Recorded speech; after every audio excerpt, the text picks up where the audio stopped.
Hello guys, welcome back to my new channel. আজকে এসেছি আমরা শক্তিধাম গোপাল মাঠে একটুই আগে।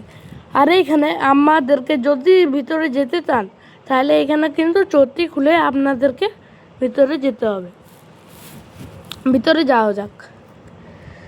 এইখানে একটা পুকুর টাইপের আছে যেখানে অনেক মাছ ছাড়া আছে।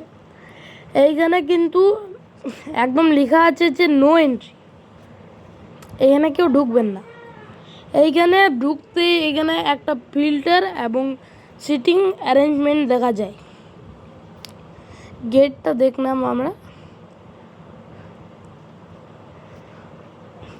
আপনি যদি জল না নিয়ে এসে থাকুন, এইখানে কিন্তু জল খাওয়ারও জায়গা আছে। এই দেখুন,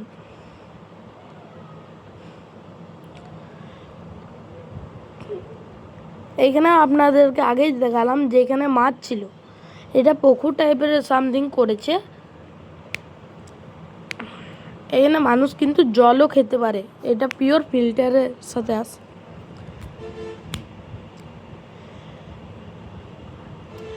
এইখানে আমরা চলো ভিতর দিকে যাওয়া যাক। এই দিকে সাইডে একটা রাস্তা আছে, ওইখানে কিন্তু গার্ডদেরকে জিজ্ঞেস করে আমরা জানতে পারলাম যে এখানে পুরোপুরি মানা ঢুকা।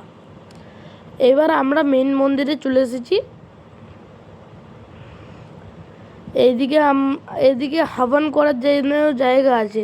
তার আগে আমরা এখানে একটা প্রাইভেট পার্টও দেখা যায়।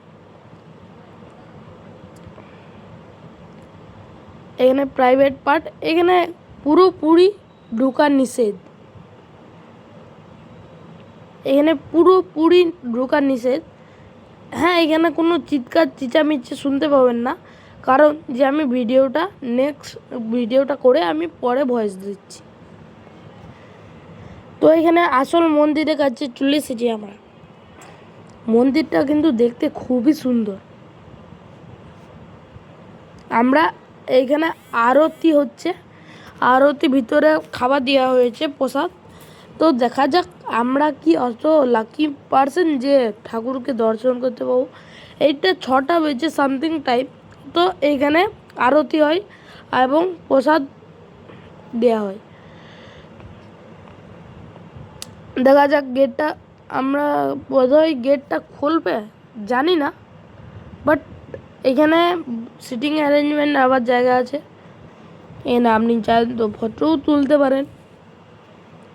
চলো, আশা করি গেট খুলে যাবে। আর গেট খোলার পরেই কিন্তু প্রসাদ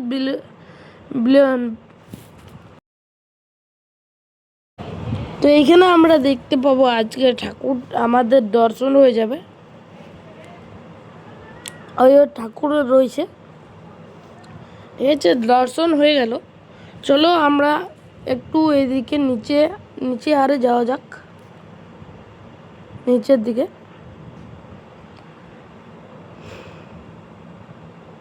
হ্যাঁ, ক্যামেরার স্টেবিলিটিটা একটু ডিস্টার্ব আছে, একটু কি অনেকটাই ডিস্টার্ব আছে আজ। নিচে যাওয়া যেছে, আউট।